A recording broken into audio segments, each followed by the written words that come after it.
In this video, we are going to present about the common injuries in football. Very good morning everyone. So the first injury would be hamstring and groin strains injury. One of the most common injuries would be hamstring and groin strains. Hamstring injuries are very common in football and occur when the hamstring muscles are pulled or torn. They can vary in the severity. The first degree strains only affect a few of the muscle fibers. The second degree are more painful and cause more extensive damage to the muscle fibers, and the third degree strains involves severe damage to the muscle fibers and causes extreme pain, muscle burning, and inability to work. As for the groin strain injury, the muscle tendon unit that produces pain on palpation of the adductor tendons or its insertion on the pubic bone with or without pain during resisted abduction. Next, moving to the sign and the symptoms of hamstring and groin strains. Chances are that if the player strains their hamstring while playing football or running, they will know the signs and the symptoms of it immediately. A sharp pain and possibly a popping sensation at the back of the leg would be felt. The player won't be able to keep running and one may fall afterwards.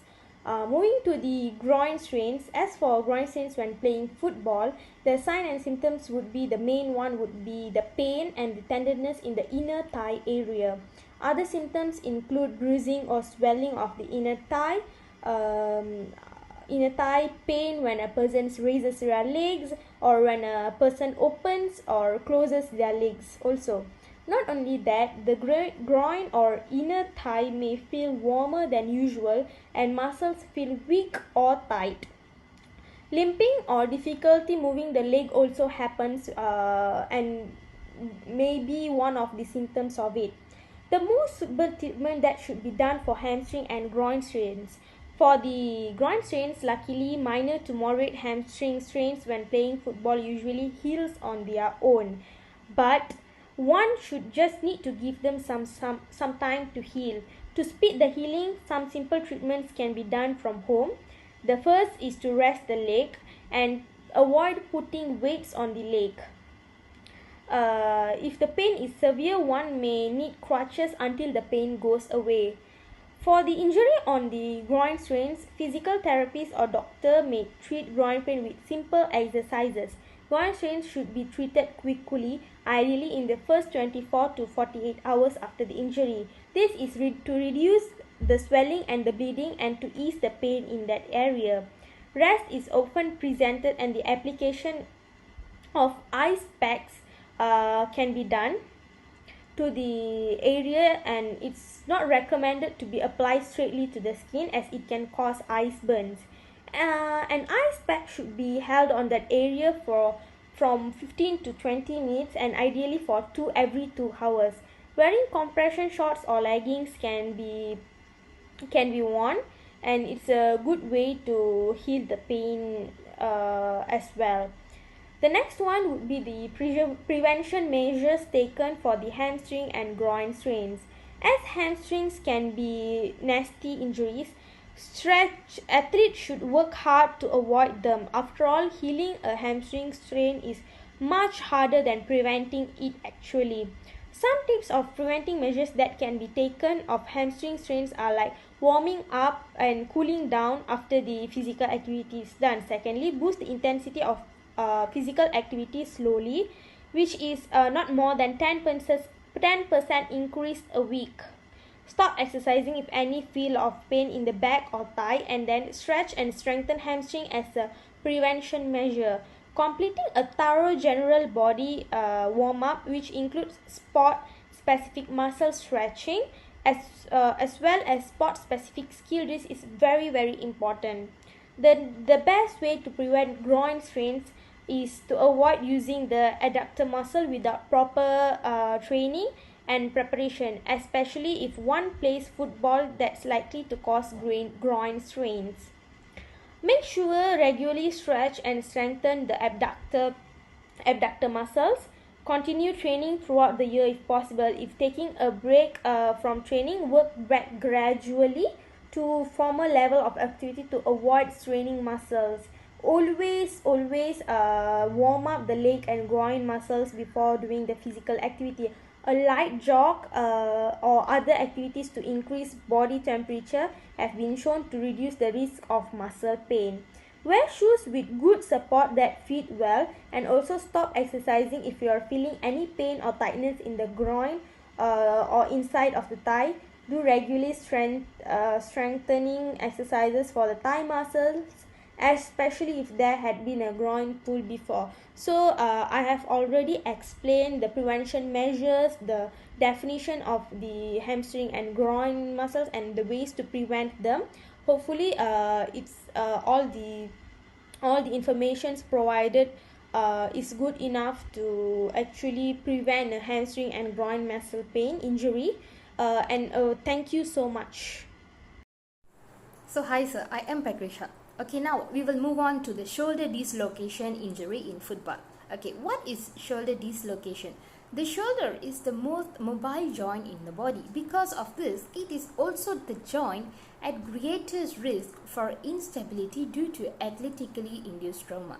A shoulder dislocation is a frequent injury amongst contact and collision athletes, such as between football players.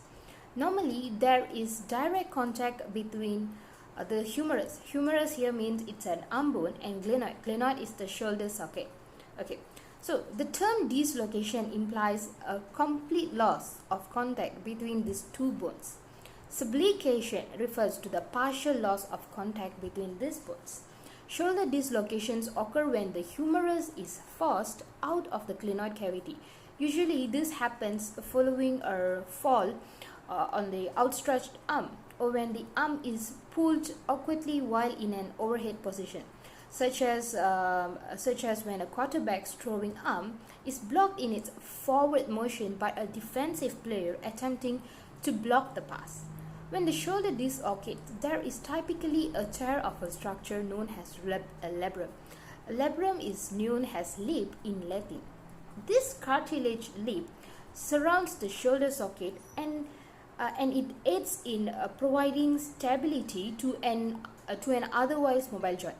95% of all shoulder dislocations usually occur in a forward direction. Forward direction here means anterior dislocation. And however, offensive linemen are most at risk for a dislocation in a backward direction. Backward direction is known as a posterior dislocation. So that is all about shoulder dislocation. Now we will look at the sign and symptoms of shoulder dislocation. Now let's look at the sign and symptoms. When a shoulder dislocation occurs, the first symptom is definitely an immediate and strong pain. You may also have many other symptoms, such as instability in shoulder, weakness in the shoulder area, and then inability to move your shoulder. You will feel numb, and also swelling, bruising, numbness, or tingling around the shoulder or in the arm or fingers. So these are the signs that you are having a shoulder dislocation, especially when you have just played a football. If you face any of these signs and symptoms, then it's better for you to reach your lecturers or your teachers and to take an immediate treatment. Now we will also look at the suitable treatment that can be done immediately. The suitable treatment that can be taken immediately to reduce the situation worsen up is that you can take a non-steroidal anti-inflammatory drugs. It is called as a tablet. The drugs you can consume that to reduce the pain. And then rest and immobilization of the arm. Make sure you rest your arm and doesn't give much strain into it. Next is keep an ice or a cold pack for the first 2 days, followed by applying heat as needed after that. And also, rare cases require surgery for repeat dislocations of the same shoulder. However, these treatments are not permanent treatment. These are just temporary treatments to make us control the pain before we visit a doctor or goes to an hospital. So make sure when the pain is subside, then that's fine. But if the pain continues, then it's always better to refer a doctor. So that's it for the treatment part. And now let us take a look at the measures taken to avoid such situations. What are the measures that we can take to avoid shoulder dislocation injury happen in a football? Many of the injuries that occurs on the football field are traumatic accident. That doesn't mean that they cannot be prevented or mitigated by taking proper precautionary measures. Following this preventative tips can help to keep your shoulders safe this football seasons. First is always wear properly fitted safely equipment, especially shoulder pads. Next is participate in football specific strength and conditioning training. This is to ensure the appropriate muscles and ligaments are prepared for the activity. The third one is that always use proper technique when throwing, tackling and blocking. And the fourth one, maintain a good girdle function by stretching sufficiently and strengthening the back and torso. And the fifth one is maintain fitness throughout the year, not only during the football season, and gradually increase the intensity and duration of the activity. This doesn't mean it can 100% we can guarantee that this injury doesn't occur, but this is just as a prevention measures that can be taken. Thank you. Kausalya, so I would like to present about the knee injury. The most common major knee injury to occur in football is ACL, which means anterior cruciate ligament, the meniscus tear and the MCL sprain. The ACL is the main ligament that controls the movement of your shin bone in relation to the thigh bone. Athletes frequently get ACL injuries when they halt and rapidly change directions while they are running. People who play football are more likely to twist their knees by mistake when they compete than, say, cross-country runners who simply move forward at a steady pace. Next is meniscus tear. The meniscus is a C-shaped piece of tough rubbery cartilage that acts as a shock absorber between your shin bone and thigh bone. Traumatic injury to the knee and degenerative tear are the two most common causes of meniscal tears. Traumatic injury to your knee, often by quickly twisting or turning on a bent knee joint, while degenerative tear happens as people age, the cartilage in their joints weaken away, increasing the risk of tears. Moreover is the MCL sprain. The MCL is a band of tissue that runs along the inner edge of your knee. People who play football where players impact other athletes with great force may injure their MCL this way. The sign and symptoms of MCL is pain on the inside of the knee, tenderness of the knee area and swelling. The most suitable treatment can be treated at home with rest, ice and anti-inflammatory medicine. The prevention measure for the MCL injury, it is important that your muscles around the knee are well conditioned for your sport. This includes working on the strength and flexibility of all your muscles that make up your leg. That's all from me. Thank you, sir. Sir, my name is Abigail Santanasamy. So today I'm going to present about the assignment.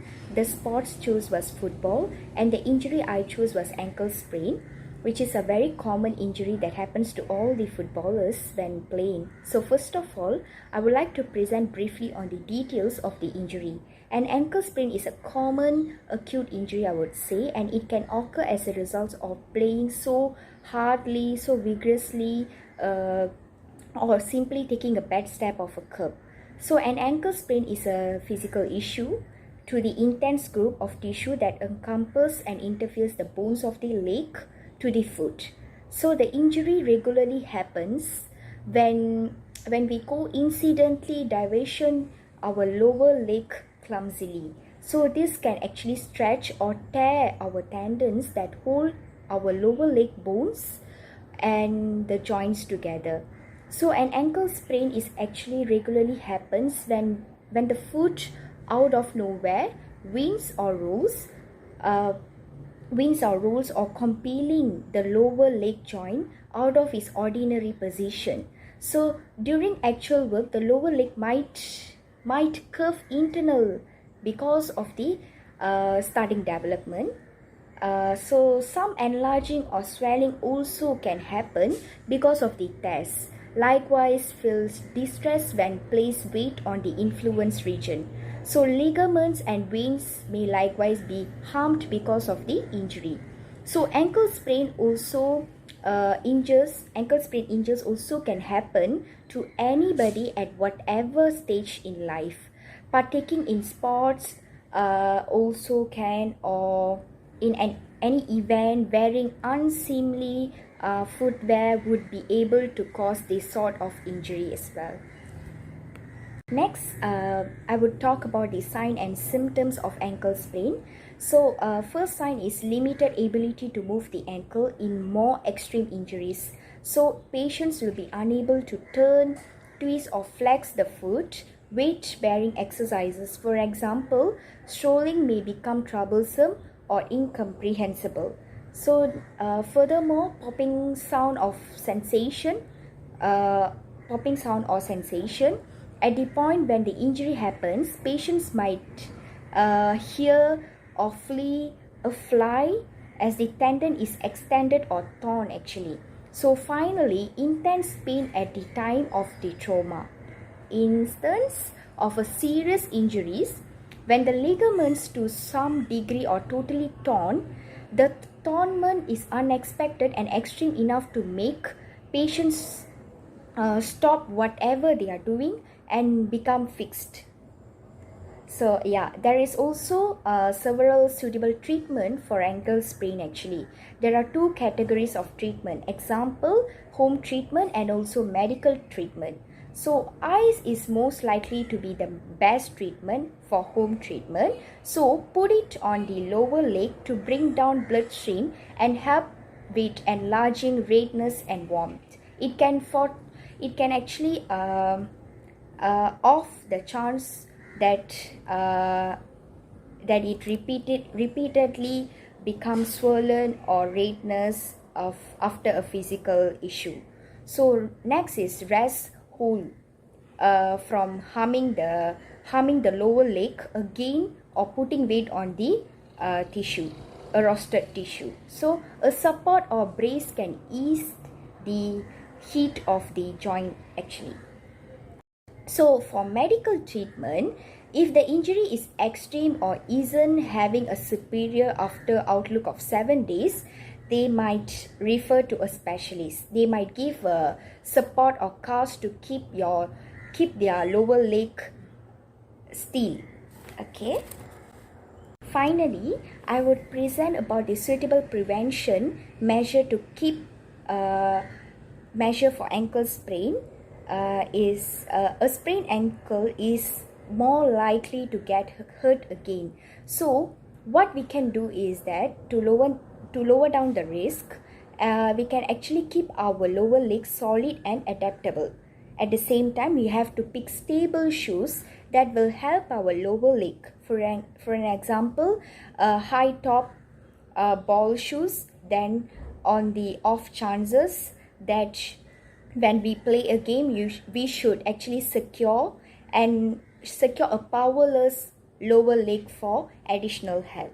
So the type of shoes we wore when we play or when we walk, when we go for an occasion, the type of shoe we wore actually is very important for us to prevent from having this ankle sprain injury. So that's all from me, sir. Thank you so much.